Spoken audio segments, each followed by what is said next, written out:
오늘 성경 말씀은 야고보서 1장 14절로 5절까지 보시겠습니다. 오직 각 사람이 시험을 받는 것은 자기 욕심에 끌려 미혹됨이니 욕심이 잉태한 적 죄를 낳고 죄가 장성한 적 사망을 낳느니라. 아멘.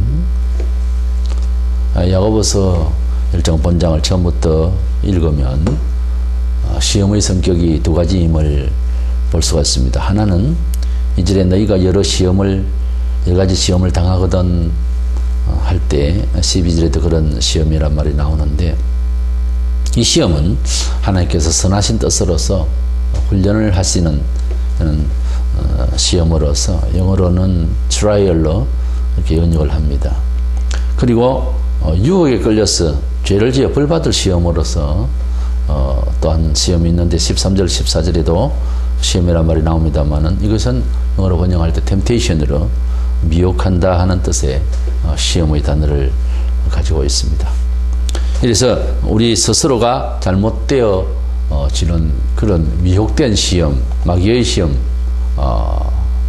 본성으로 죄의 시험, 그런 시험이 있는가 하면 하나님께서 우리에게 복 주시려고 하는 그런 차원에서 훈련상의 시험, 테스트를 하는 시험도 있다는 것이죠. 그러나 선으로든지 악으로든지 하나님께서 주신 시험이든지 우리가 스스로 받는 세속적인 미혹적인 그런 시험이든지 간에 우리 일생은 계속해서 시험 받으면서 우리가 살아가게 되는데, 이 시험을 어떻게 잘 이겨나가느냐에 따라서 우리가 받은 시험에 비해서 아주 불행한 것도 불행이 아니고 또 시험된 것도 그야말로 시험되지 아니하고 오히려 성숙을 위한 귀한 그런 기회일 수가 있습니다.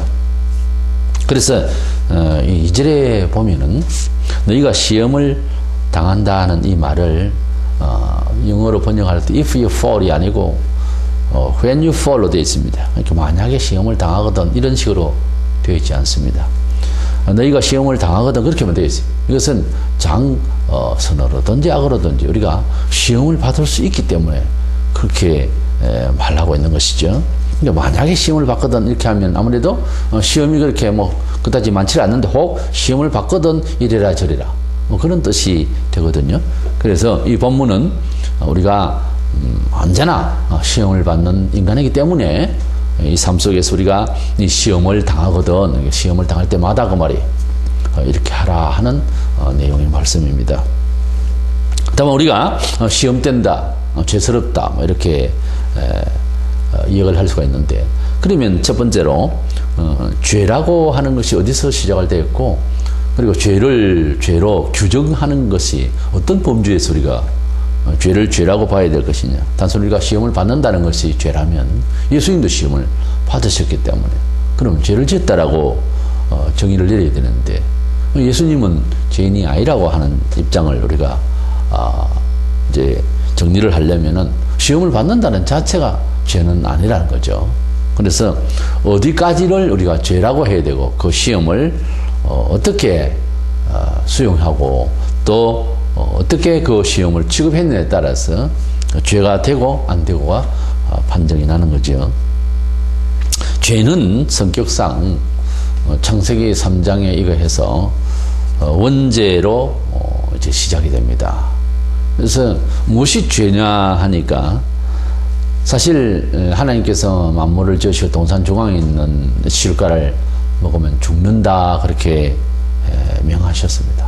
그런데 그 검령의 실과를 아담과 하와가 먹게 됨으로써 그야말로 죽음이 오게 된 거죠.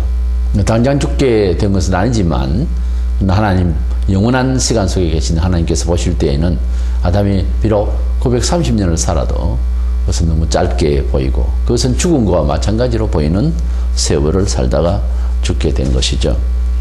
그러면 죄라고 하는 것이 우리가 생각을 할 때는 이웃과의 관계 속에서 또는 우리 사회의 참된 그런 조직의 어떤 바른 흐름을 위해서 같이 공유할 수 있고 혜택을 입을 수 있는 이런 범주에서 우리가 법을 정합니다. 그러한 사회적 또는 도덕 심리적인 이러한 그것들을 범했을 때 손으로는 죄를 지었다 그렇게 말합니다. 그래서 윤리적인 죄라든지 사회 법규 또는 불법이나 또는 양심의 죄, 도덕적인 그러한 죄 이런 것들을 우리가 생각하게 되는데 사실은 성경상 그런 것으로서 죄를 규정하지 않습니다. 성경에는 우리 하나님이 명하신 말씀에 어긋나거나 그 적응하는 데서 부족했을 때 그것을 죄라고 합니다. 엄격히 따져서 원죄라고 일컫는 죄의 시작이 되는 그 아담과 하와가 동산 중앙에 있는 먹지 말라 명하신 하나님의 금령의 그 실과를 먹은 것이 도덕적으로나 사회윤리적으로나 이웃에 무슨 죄가 되는 것은 전혀 아닙니다. 하나님께서 명하신 것을 어겼다고 하는 자체가 죄가 되는 것이죠. 그러므로 죄라고 하는 것은 엄격히 따져서 하나님이 규정하신 룰에 적중하지 못할 때 그걸 죄라고 합니다. 성경에 죄라는 여러 단어가 나오는데 하말티아라고 하는 단어가 있습니다. 이것이 관역에서 빗나갔다, 관역이 빗맞았다 라고 할 때, 즉 하나님의 법을, 하나님의 우리에게 주신 원칙을 빗나가서, 모양새는 비슷한데 모양은 비슷하더라도 하나님의 원칙적인 뜻을 빗나갔을 때 그것을 죄라고 규정합니다. 때문에 사회에서는 죄인이 아니라도 교회에서는 그것을 죄로 취급할 일이 많습니다. 사회에서 예수를 안 믿는다고 죄인이라고 잡아가는 일도 없고, 사회에서 11조를 안 하고 주일 성수를 안 하고 선행을 꼭 안 한다고 해서 그것을 죄라고 규정하지 않습니다. 그러나 교회는 주님께서 명하신 모든 선행마저 하지 않는 것까지도 죄로 규정하고 있어요. 때문에 어떻게 보면 사회인들보다 더 많은 우리가 죄를 지을 수도 있다고 하는, 죄가 된다고 하는, 모든 행위가 죄가 된다고 하는, 사회인들은 죄가 안 되는 것도 그리스도인에게는 죄가 된다고 하는 차원에서 볼 때 우리 교회는 믿음을 더 가질수록, 하나님을 더 가까이 할수록 죄인됨을 그렇게 확인하게 되는 것이고, 스스로를 이렇게 죄인됨을 알게 되니 그리스도의 보혈로 사죄를 구해야 할 일이 더 많아지고, 더 믿음이 좋은 사람일수록 그야말로 하나님 앞에서 더욱더 죄인인 줄로 알게 된다는 이러한 이제 비례가 나오는 거죠. 그래서 성경에는 구약이나 신약이나 하나님을 지극히 경외하고 참되게 사는 사람은 다 통탄해하고 스스로를 이렇게 자복하며 낮아지며 참 벌레만도 못한 인생임을 고하는 그런 태도를 봅니다. 그것은 하나님을 더욱더 가까이 하니까 그런 겁니다. 우리가 산에서 아래 동네 도시를 내다보면 큰 것들이 다 작게 보입니다. 그 중에 사람은 더 작게 보이죠. 그리고 비행기를 타고 높은 공중을 올라가면 더 작게 보입니다. 그리고 이제 위성을 타고 그렇게 달나라에서 지구를 보면 얼마나 조그마한 한 공같이 그렇게 보이겠습니까? 우리가 하나님 앞에서 우리 자신이 얼마나 연약한 존재이고 작은 자임을 얼마나 제대로 아느냐 하는 것은 바로 하나님 앞에서 죄인임을 알고 세상에서는 우리를 죄로 취급하지 아니해도 하나님 보실 때는 우리가 죄의 뭉치라고 하는 사실을 깨닫게 되면 그렇게 스스로가 작게 보이게 마련인 것입니다. 우리가 성경에서 우리 그리스도인들이 죄된 우리 자아를 설명을 할 때는 에베소서 4장 22절에 너희는 유혹의 욕심을 따라 썩어져가는 구습을 따르는 옛사람을 벗어버리고 이 옛사람이란 말로 표현합니다. 옛사람이라고 하면 그리스도 밖에 있는, 그리스도 밖에서 살던, 또 그리스도 밖에서 생각하는 모든 사유와 감정과 가치관들이 다 죄가 된다는 거죠. 이것을 보통 겉사람 혹은 옛사람이라고 합니다. 예레미야 17장 9절에 만물보다 거짓되고 심히 부패한 것은 마음이라 그렇게 그렇게 말하고 있습니다. 우리는 하나님 앞에서 얼마나 우리 자신이 죄인인가를 보통 사회관계 속에서 상대적으로 나는 저 사람보다 좀 괜찮하다, 또 나는 좀 선한 행위를 한다, 그래서 죄가 별로 없는 것 같다, 이렇게 생각하기가 쉽고, 또 모든 사람들이 범죄 중에 있고 세속화되어 있으면 그게 편성돼서 물들어서 죄가 죄로 보이지를 않습니다. 그런 식으로 살아버리면은 결국은 이제 죄가 없기 때문에 회개할 일도 없고 예수 믿을 일이 없게 되는 거지요. 그러나 우리가 얼마나 부패되고 얼마나 잘못되었는가를 스스로 알게 되면 세상과 뭔가 격리해야 되는, 구분해야 되고 이렇게 구별되어야 되는 삶을 구축하게 마련인 것입니다. 왜냐하면 자기 영혼의 실태를 파악을 하게 되면은 삶을 다르게 살아야 된다는 것을 이제 의식하게 되는 거죠. 그리스도 밖에 말하는 것, 그리스도 밖에서 말하는, 예수 없이 말하는 도덕까지도 사실은 그 모든 하나님 외의 생각들, 오고 오는 세월 속에서 수많은 철학가들과 그리고 스승이 되었던 사람들의 말마저 하나님을 만나지 않았을 때에는 그것이 결국은 허무하게 되고, 결국은 그것을 지킬 수 없는 하나의 논쟁거리요, 하나의 이야기거리일 수밖에 없는. 왜? 사람은 교육을 한다지만 아무리 좋은 이야기를 100을 이야기해도 사실은 우리가 그렇게 교정되기에는 1, 2할도 안 되는 겁니다. 그만큼 사람이 스스로 성화되기 너무너무 힘든 겁니다. 교육을 통해서 그래도 사람이 사람답게 인격적인 것을 그렇게 교양을 갖추도록 하겠지만, 그러나 그것조차도 상황 따라서 좋은 생각들을, 좋은 말들은 많이 있지만 좋은 행위는 이렇게 쉽게 나오지 않습니다. 좋은 생각, 그런 책명도 있는데 좋은 생각들이야 많이 있죠. 좋은 말들이야 많이 있지만 좋은 행동은 그렇게 많지 않습니다. 로마서 3장 4절에 보면 사람은 다 거짓되되 오직 하나님은 참되시다 할지어다. 그러니까 사람은 다 거짓되다는 이 사람은 바로 그 사람, 하나님을 떠나 있는 일반적 세속적 사람의 상태를 말합니다. 그러므로 그리스도 밖에 있는 모든 교훈과 도덕과 철학, 아무리 좋은 그런 얘기들이라도 사실은 다시 시작해야 되는 말들이고, 사실은 뿌리가 없는 말들이고, 말에서 말로 그치는 그런 그야말로 말일 뿐인 것입니다.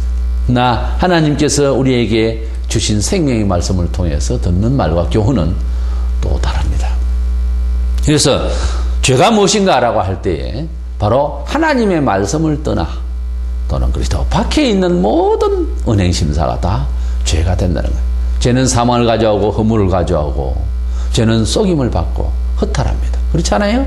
이 사회는 이 지구촌에 그리스도 밖의 모든 삶은 다 헛되고 헛되며 헛되고 헛되도다 하듯이 이 지구촌의 모든 삶의 정치, 경제, 사회, 문화 모든 면에서 그리스도 밖에 있는 불신의 삶이라고 하는 것은 결국은 허무하고 결국은 종잡을 수 없고 그 끝이 다 멸망을 받는 그런 상황을 우리가 죄라고 하는 것입니다. 그러면 이 죄된 세속, 죄된 세상을 두 번째로 어떻게 하면은 이길 수 있는가 하는 겁니다. 일단은 우리가 이 죄된 속된 세상, 그리스도 밖에 있는 모든 경험의 세상을 우리가 싸워서 이겨야 합니다.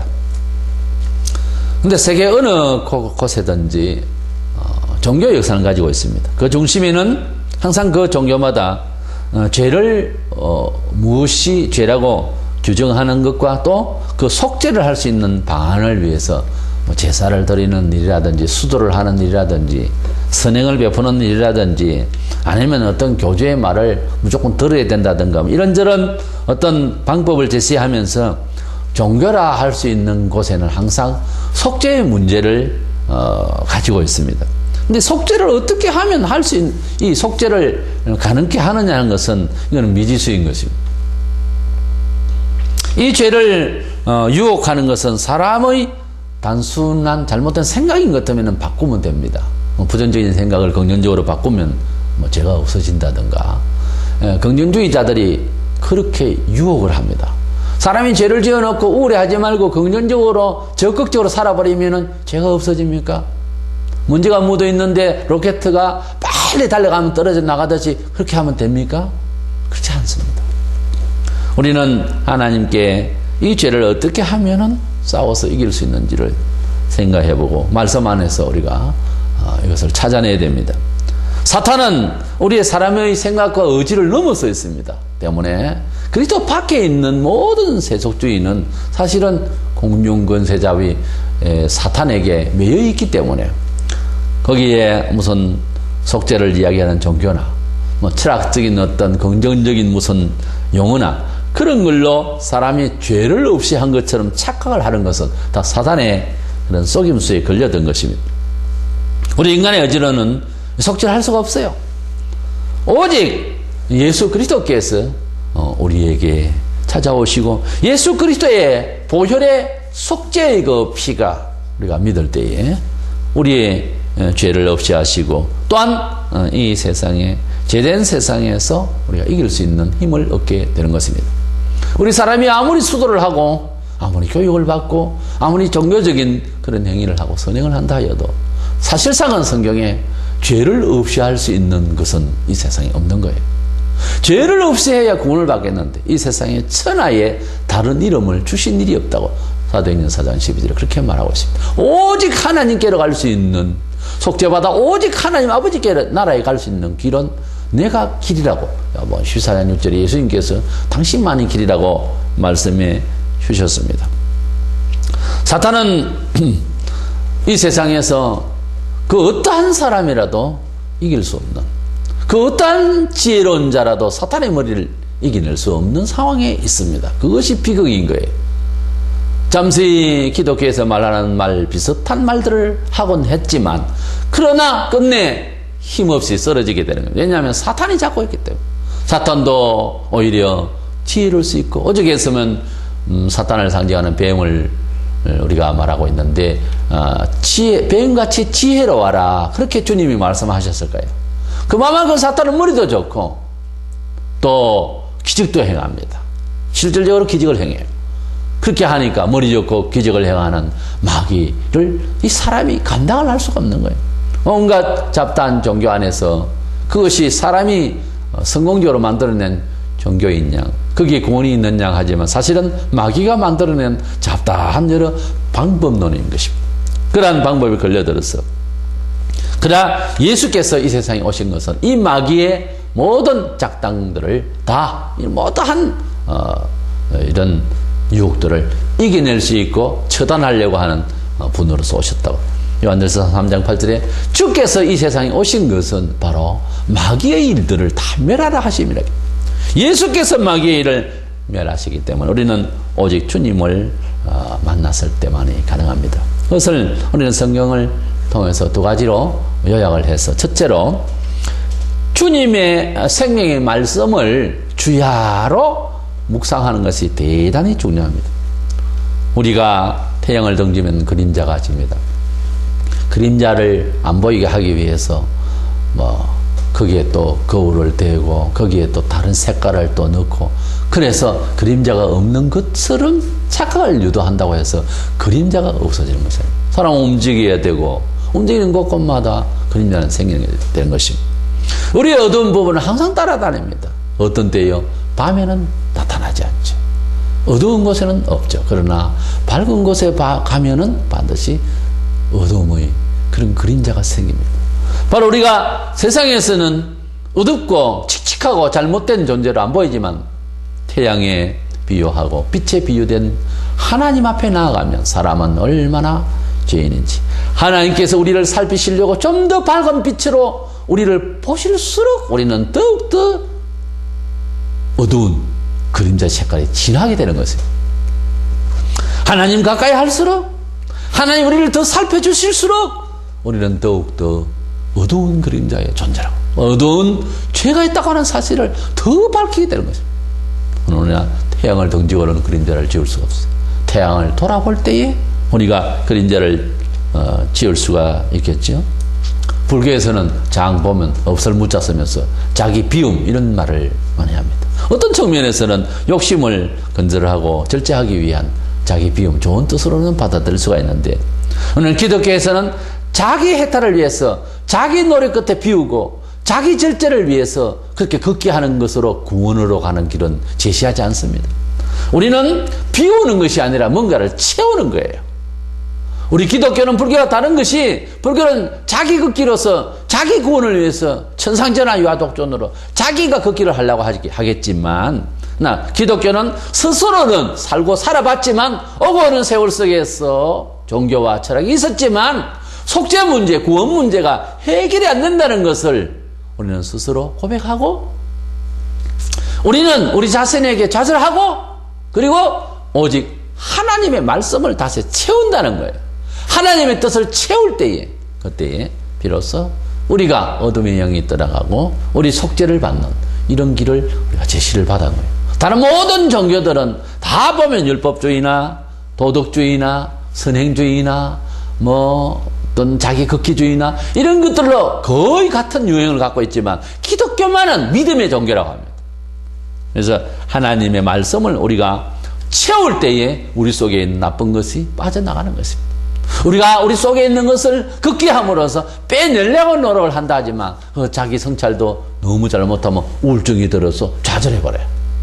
너무 자기 죄 때문에 고민하고 그리고 본인이 자학을 하면서 이러다 보면 가룟유다처럼 자살해버린다니까요. 하나님이 원하시는 것은 자학하고 무슨 자기를 고민하고 방황하고 그래서 나 자신답시고 자살하라는 것은 아닌 거예요. 우리 스스로는 어쩔 수 없는 공고한 인생임을 깨달았으면 잘한 거예요. 거기에서 하나님께서 치유하시기 위하여, 새 생명을 주시기 위하여 아들을 이 세상에 주셨다고 하는 사실, 예수 그리스도를 받아들여야 되는 것이에요. 내 스스로는 어차피 일찍부터 구원을 자력으로 할 수가 없었던 것을 알고 있어야 되는 거죠. 개인적으로 자기 성찰을 한답시고 반성한답시고 그래서 극단적으로 자살을 해버리면 속죄되는 거야. 그 착각인 거예요. 그 자살로 끌고 가는 것은 마귀가 그렇게 오해시키는 거예요. 자살을 하든 안 하든 그리스도를 받아들여서, 말씀을 받아들여서 구원과 은총을 받겠다는 이 믿음으로 나오지 않는 모든 것은 똑같습니다. 똑같이 멸망하는 길입니다. 자연사나 자살이나 하나님의 말씀을 수용하지 않는 세상적인 것으로 삶을 살아갈 때는 다 그것이 허물어 가고 멸망으로 가게 되는 거죠. 시편 1편 1절에 보면 복 있는 사람은 악인들의 꾀를 따르지 아니하며 죄인들의 길에 서지 아니하며 오만한 자들의 자리에 앉지 아니하고 오직 여호와 율법을 즐거워하여 그 율법을 주야로 묵상하는 자로다. 이렇게 말씀하고 있습니다. 우리가 복된 자가 되려면은 예외 없이 하나님의 말씀을 많이 묵상하는 시간이 필요합니다. 그래서 개인이든지 가족이든지 직장이든지 큐티 시간이 정기적으로 있어야 됩니다. 잠이 안 올 때는 앉아서 기도하고 또 정기적으로 우리가 기도하는 생활, 일과에서도 항상 아침, 점심, 저녁 적어도 3-4번 이상은 묵상하는 시간들이 필요한 거예요. 하나님의 말씀을 묵상하는 시간. 자기 스스로 명상이 아닙니다. 요즘 여러 신비주의자들이 교회 내부에 들어와서 자꾸 명상 쪽으로 가게 하는데 명상만 한다고 되는 게 아니에요. 너 자신을 알라 하지만 자신을만 계속 생각하면 모두가 다 힘없고 좌절됩니다. 우리는 자신만 생각할 것이 아니라 하나님의 말씀을 많이 묵상해버리는 것이 자아를 다시금 살리는 그런 결과를 가지고 오게 되는 거예요. 하나님의 말씀을 자주 읽고 말씀의 연구 서적을 읽고 그리고 자주 하나님의 말씀을 대할 수 있는, 들을 수 있는 기회를 가져야 되는 것입니다. 요즘은 여러 가지 인터넷을 통해서나 또는 TV를 통해서도 우리가 조금만 노력하면, 조금만 우리 자신을 저복종해서 그렇게 설정을 해놓으면 하나님의 말씀을 우리가 들을 수 있는, 볼 수 있는, 그런 참여할 수 있는 기회가 많습니다. 하나님의 말씀을 우리가 듣는 것이 자기 반성을 한답시고 명상하는 시간보다 10배는 낫습니다. 하나님의 말씀을 많이 우리가 들을 수 있고 대할 수 있는 기회를 가지시기를 바라는 것입니다. 두 번째로는 어떻게 죄와 싸우는가 하면 바로 성령님의 감화를 사모하면서 성령님의 충만한 생활을 어찌든지 노력하고 기회를 얻고 그렇게 해야 됩니다. 우리 성령님은 반드시 믿는 자에게 역사하는데 많은 사람들이 오해를 하기를 기독교는 교회 왔다 갔다 하고 착하고 선행을 많이 하고 그러면 예수 잘 믿는 사람이냐 그렇게 결정을 내려버리는데 물론 잘 믿으면 그런 행동이 나오게 되는 거예요. 그렇지만 그런 행동을 한다고 잘 믿는다고 볼 수는 없는 거예요. 왜냐하면 타 종교나 일반인도 그렇게는 살 수는 있거든요. 우리가 어느 정도의 삶을 도덕적 성향을 가지고서 인간이기 때문에 할 수는 있어요. 그런 운동을 하고 그런 지도자가 끌고 가면 그렇게는 할 수 있어요. 사회문화생활을. 그러나 성령님이 오시지 않으면 속죄가 안 됩니다. 우리가 예수님을 믿습니다. 말만 한다고 속죄가 되는 것이 아니에요. 성령님의 감화가 반드시 따르는 겁니다. 그러니까 능력을 보고 또는 어떤 기적을 보는 현장 앞에서 예수님을 믿는다 그러고 그렇게 말할 수 있지만 그것은 놀란 거예요. 그냥 기적을 보고 또는 기적을 체험한 사람이 예수님을 믿습니다 그렇게 말하지만 그렇게 믿습니다 하는 사람을 주님은 안 믿어요. 주님께서는 그 사람을 안 믿어준다니까요. 베드로가 죽는 데까지 따라가겠습니다 하면서 그렇게 충정을 표현해도 주님은 베드로를 그렇게 믿지 않았습니다. 그렇잖아요, 성경에. 우리가 믿는다라고 하는 이것도 의지적 발산으로서 그렇게 말할 수도 있는 거예요. 주여, 주여 하는 자마다 다 천국에 들어갈 것이 아니요라고 하는 말, 그 말인 것입니다. 그냥 우리가 종교적으로 상식적으로 주여, 주여 할 수가 있다는 거죠. 그렇게 한다고 해서 그 사람이 구원을 받는다고 결정할 수가 없는 거예요. 속죄를 받고 영생을 얻는 것도 성경의 체험이 반드시 필수적으로 필요한 거예요. 로마서 8장 2절에 보면은 성령의 법으로 생명의 영인 성령의 법이 와야 예수를 나의 구주로 믿는 믿음이 작용을 하는 거예요. 예수 그리스도를 나의 구주로 받는 그 믿음 안에 뭐가 일어나야 되냐면은 자기 좌절과 회개와 깊은 반성이 그런 동요가 있어야 되는 거예요. 그냥 믿겠다는 것은 인식인 거예요. 그런다고 해서 그 사람이 속죄를 받았다고는 볼 수가 없습니다. 우리 예수님을 믿는다, 믿으라 하니까 믿는다 그러지만 1분 만에 교인으로 만드는 사람도 있다. 이런 어처구니 없는 말이 있는데 영접 기도를 시킨다. 그런 당신은 이제는 그리스도인이다. 하나님 백성이다. 그건 말도 안 되는 소리. 예수님을 구주로 믿는다라고 할 때는 반드시 그 믿으려고 하는 양심이 한 번은 파동이 있어야 되는 것이에요. 어떤 과정이 있는 거예요. 순간적이라도 회개라고 하는 어떤 과정, 예수님을 나의 구주로 받아들일 때에는 나의 모든 세속적 힘에 근거한 것들이 무너져야 되는 거예요. 하고 무너져야 되는 거예요. 무너지고 주님이 나를 위하여 십자가에서 희생하셨다고 하는 그 희생이 감동되어지고 그럴 때에 성령님이 역사를 하시는 거예요. 우리가 성령께서 기도의 응답에도 누가복음 11장 13절에 보면은 기도를 했는데 응답을 받았다. 어떤 신비주의자들은 그림을 봤다 어떻다 하지만 그렇지 않습니다. 간구하면 성령이 오셔서 그 일을 되게 하시는 감각의 지식을 평안하게 우리에게 지혜를 주셔요. 성령님이 감동을 마지막으로 하신다 이 말이에요. 응답의 결론에는. 그렇기 때문에 믿고 구원받는 거나 응답의 생활도 똑같이 성령님의 적극적인 확실한 결정을 봐야 되는 거예요. 성령이 없이 믿는다 하다가 나중에 자살하는 교인도 얼마나 들어있지 않습니까? 바로 성령을 안 받아서 그래요. 성령을 받으면 우리 인간의 아무리 극단적인 거라도 그걸 넘어서는 거예요. 두려워서도 넘어서고 소망으로서도 넘어서고 확인 때문에 그 선을 넘어서지를 못해요. 죄의 좌절의 극단적인 것을 넘어서지를 못해요. 바로 성령님이 넘어서야 돼요. 성령님이 그 모든 좌절의 그 끝을 넘어설 수 있도록 우리에게 소망과 우리의 경험과 우리의 확신과 우리의 지각과 우리의 확인을 제3 기억하게 하시는 것입니다. 일생에 가장 큰 경험이 무엇일까? 성령의 체험인 것입니다. 사람이 성령의 빛을 받으면은 세상의 모든 것들이 파노라마처럼 쫙하니 일켜집니다. 성령을 받으면은 예수님을 구주로 믿어야 하는 아주 확실한 그러한 이유를 깨닫게 되는 거예요. 적어도 자기 인생에 대해서만은 아주 확신하게 되는 것입니다. 그 확신이 너무너무 크고 귀하고 아름답고 원만하기 때문에 세상 그 어떠한 좌절할 수 있는 그 어떠한 힘이 빠지고 그 어떠한 극단적인 상황이라고 할 만한 일들이 나에게 부닥쳐도 그 성령님을 이겨낼 수가 없어요. 성령님은 우리에게 그 순간에 바로 소망이 되게 하시고 기억하게 하시고 지혜를 주시고 힘을 주시고 소망을 불어넣어 주신다 이 말이에요. 결론적으로는 뭔가 하면 교회를 나온다고 보다 성령을 받아야 되는 거예요. 성령님이 역사하지 않으면 안 되는 거예요. 우리가 좋은 얘기를 들었단 말입니다. 참 감동을 받았단 말입니다. 근데 그것이 얼마나 값입니까? 성령님이 역사한 것은 오래 갑니다.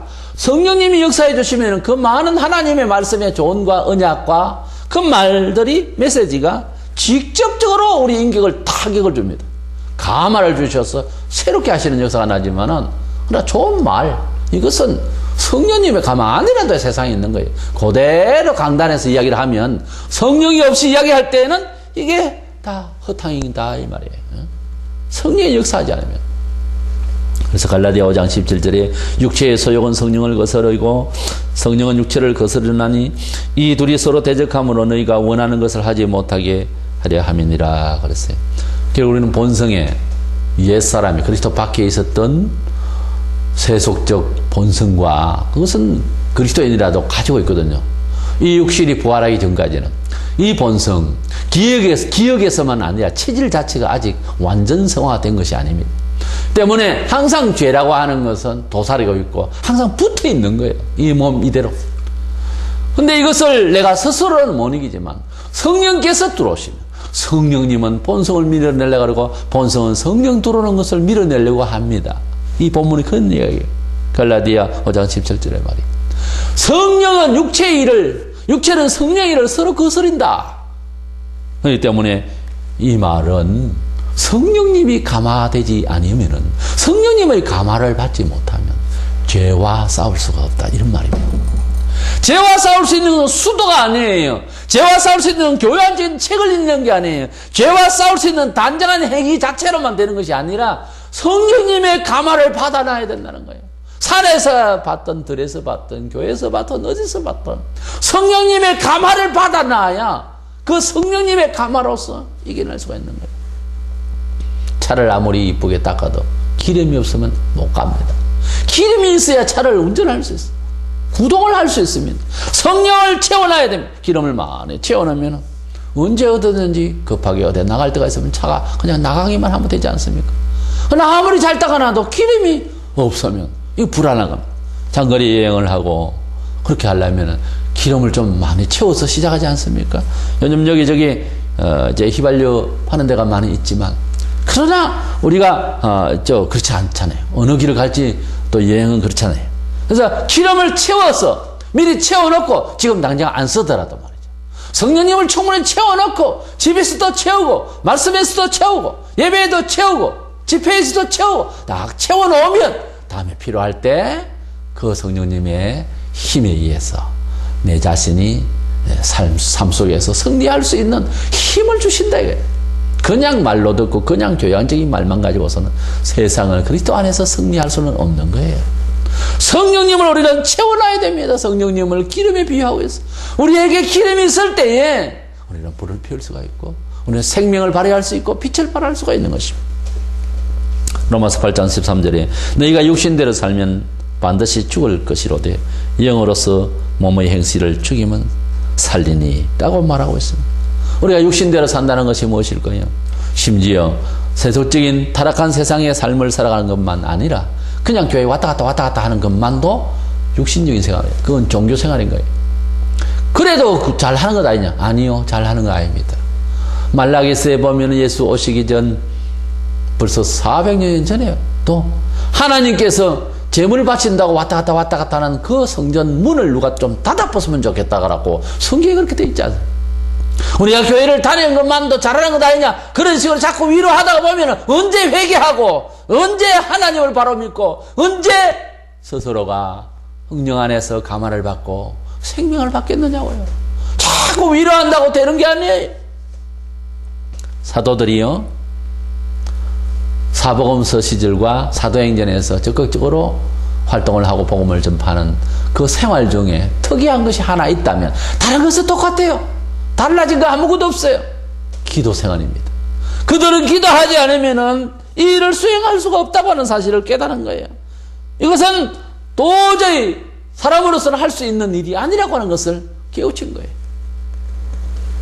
우리는 이 시간 이미 이 세상은 사탄이 지배하고 있는 세상이요, 사람이 모든 문화생활에 있어서 하나님의 뜻을 벗어나 있는, 그리스도 밖에 있는 이 옛사람이라고 표현되고 있는 이 세속적인 육의 생활들은 모두 다 사단의 영역 아래에서 좋게 보이는 것마저도 사실은 쏟고 있다고 하는 사실을 우리가 확인한다면 우리는 스스로 마귀를 이길 수가 없고, 예수께서 사탄을 이기시는 힘을 이 세상에 주시러 왔으니 너희가 세상에서 할례를 받으나 나 담대하라, 내가 세상을 이겼노라고 하신 예수 그리스도를 따라가는 군사로서 오직 예수님을 앞세워서 갈 때 구약의 요단강을 가르고 여리고성을 무너뜨리게 했던 것은 바로 앞서 벗개를 메고 앞으로 믿음으로 하나님의 언약을 메고 앞으로 나아가는 사람들의 그 믿음 때문에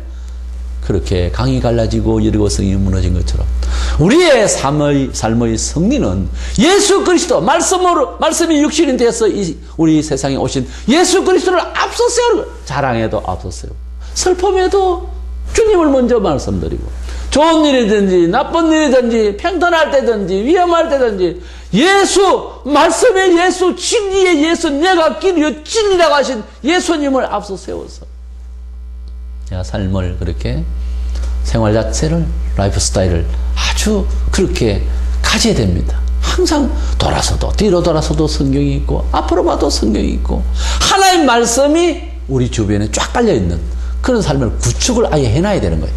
말씀을 통하여서 우리가 사탄을 이길 수가 있습니다. 사탄은 집회 한번 갔다고 해서 영락 없이 다 죽어버리고 없는 것이 아닙니다. 그것이 아니고 사탄은 예수께서 오셔서 이 세상을 다 버리는 그때까지 사탄은 존재합니다. 계속해서 살아있습니다.